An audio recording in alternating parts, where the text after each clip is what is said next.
a particular variable by giving it a name and a data type. And when we would assign it, we'd assign a single value to the variable. Well, we can have an array variable that has been assigned multiple values, okay? And I'll explain to you exactly how that works. So let's right click here and go to new class, and I'm going to create a class. Since we're going to be learning about arrays in this lesson, I'm going to call it learning arrays. And you can really name your classes anything you want. And then down here, just select the first option. That just allows us to execute this class.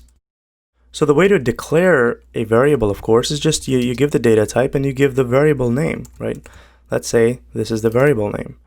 And if I want to give it some data, I just say values is equal to, 100. But I cannot do something like this.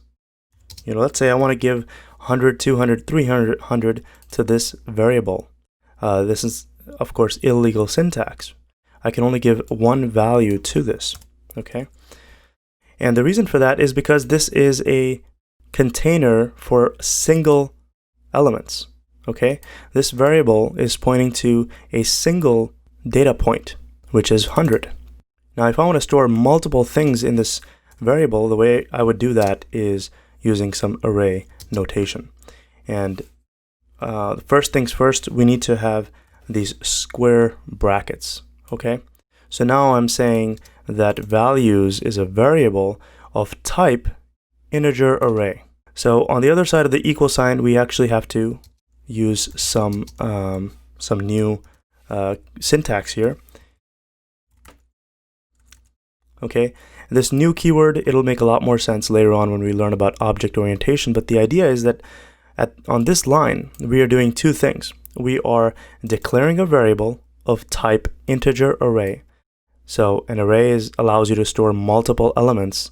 How many elements? That's what is declared here. Okay, we are initializing an array. We're initializing an array with 100 slots. So this array will have the ability to store 100 elements. It's very important to keep in mind that this is a fixed size. Once this line is executed, this variable will be capable of referencing multiple elements, 100 of them, okay, 100 slots. So now I can give this variable some data.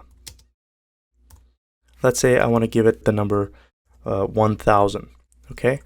We have to specify the slot position in which this number is going to go. And that slot position can be referenced using an index number. So let's say I want to put it in the slot number 2. How many indexes do we have in this array? Well, we should have 100 positions, right? So we should be able to reference 100 numbers in here. The key to remember is that the first slot of an array starts with the 0th index position. All right, the 0th index position, and the last slot of the array is going to be the size of it minus 1. 99. This is the last index position. Okay, so I'm assigning the first index position of the array the value 1000, and in the 99th index position, I am assigning this number, okay? So if you count from 0 to 99, what are you going to get? Well, you're going to get 100. 0, 1, 2, 3, all the way up to the number 99. That's 100 slots. So basically, think of this as an address, the slot address in which you're storing the data. So if you look at this picture here, notice that it starts from the 0th index position and goes all the way up to the 99th index position. If you count each one of those slots, it's going to be 100 addresses, 100 slots. And the way to print the data, it's going to be very similar to what we've already seen. We could just print values at a given index position. And let's say I want to print something in the first index position, 1. Well, this is actually officially going to be the second slot in the array. Because remember, the first slot starts at the 0th index position. 1 is the second slot, okay? So let's hit run here, and notice that the value in the second slot of the array is only 0, okay? And if I, for example, let's pick a random slot for 54, all right? 54 is of course less than 99, so it's some slot in the middle. We haven't given it any data, so let's hit play and notice that it's 0. So this should show you that all slots that have not been assigned any data yet are by default initialized with 0, okay, with the number 0. So all of the slots in this values array, all of the slots that do not have any values assigned are going to be containing the data 0, okay? So let's print, for example, the first index position, the 0th slot. Here, I expect to see 1000 printed. So let's hit play and notice that 1000 is indeed being printed here. And if I want to print 99, the 99th slot is going to be the last slot of this array, and that should contain this data. So let's hit play here and notice that that's what is being printed. Now, if I do 100,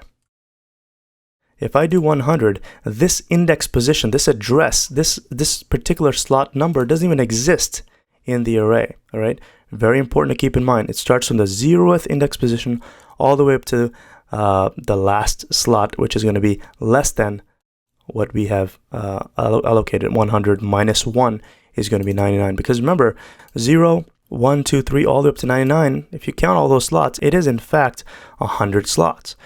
But you can't reference the 100th index position because it does not exist. Only up to 99 are the slots that exist. So let's hit play and notice it's giving us an error. It's saying Java Lang array index out of bounds exception. Okay, we have gone out of bounds.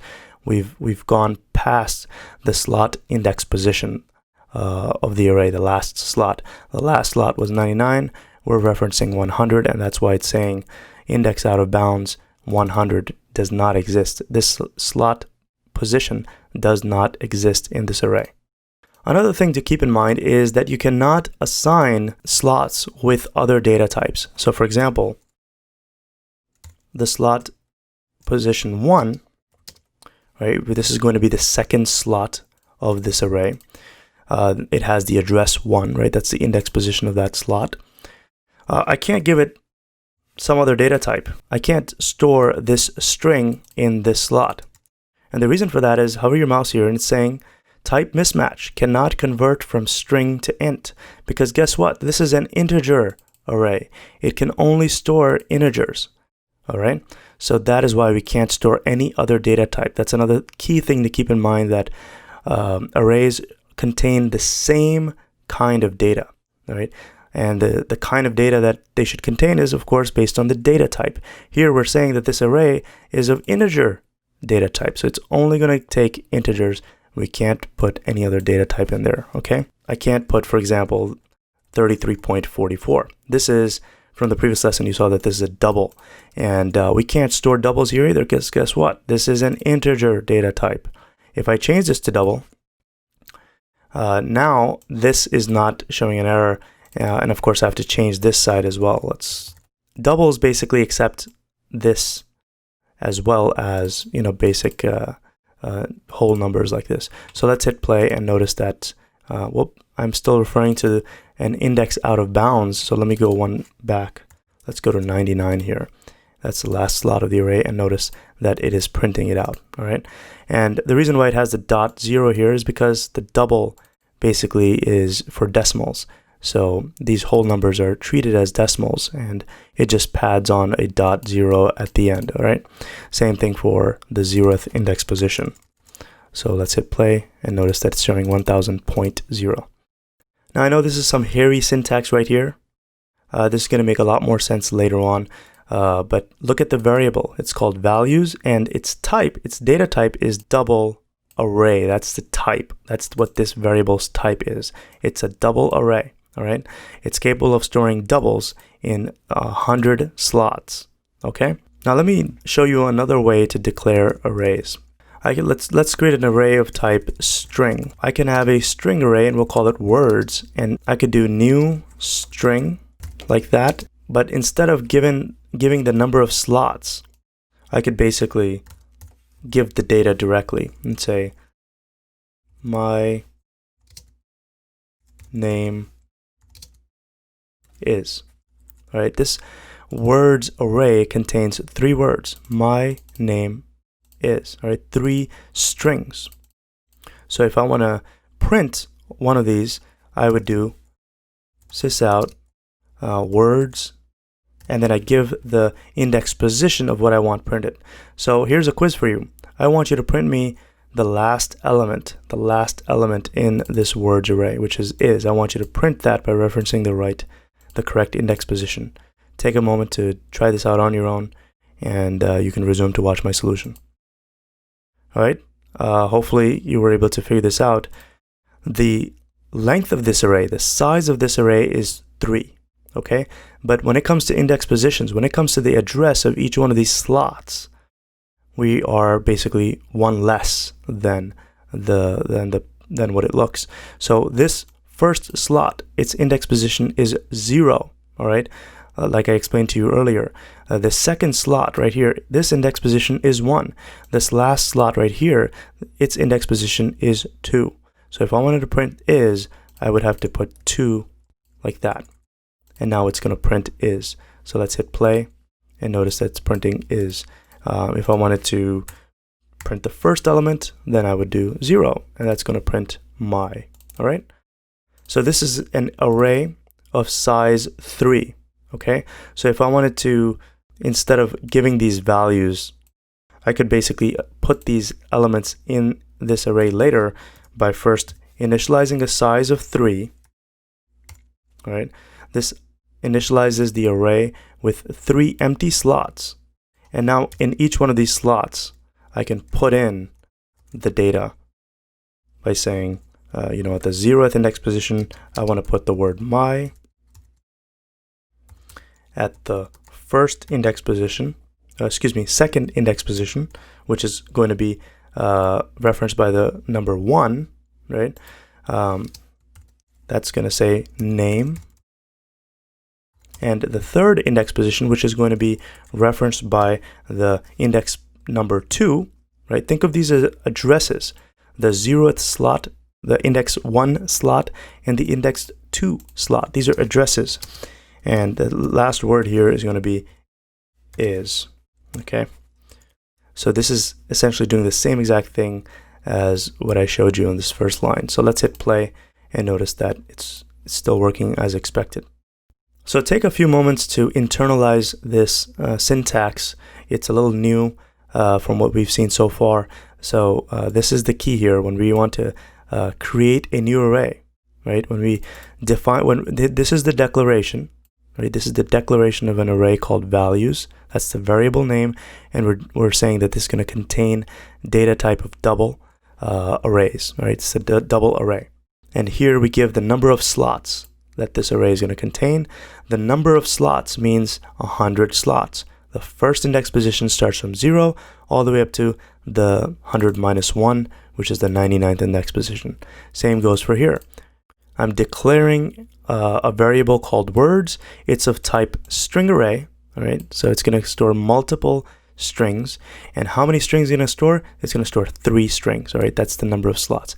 And these are fixed size data structures. Once I declare this array, I can't change the number of slots, all right?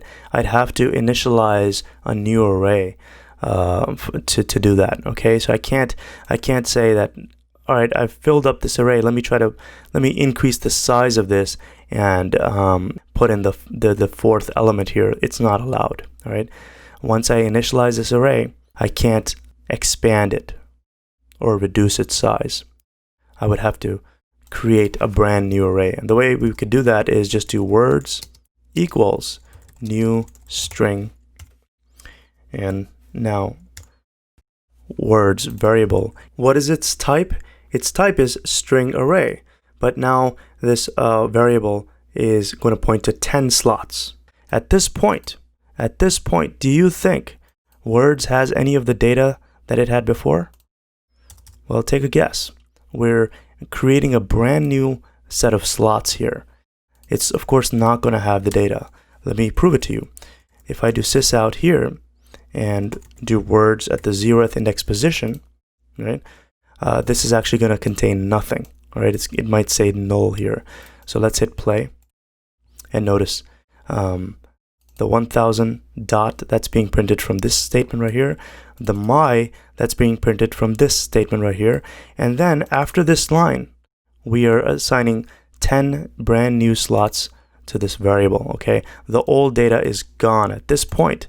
The old data is gone from this variable, and now the 0th index position no longer has my, it just has this keyword called null, and null basically means empty, all right? Nothing, it means null. So any one of these slots, 0, there's nothing in the second, in the slot position 2, which is the third slot of the array, that's of course also going to just contain null. There's nothing there.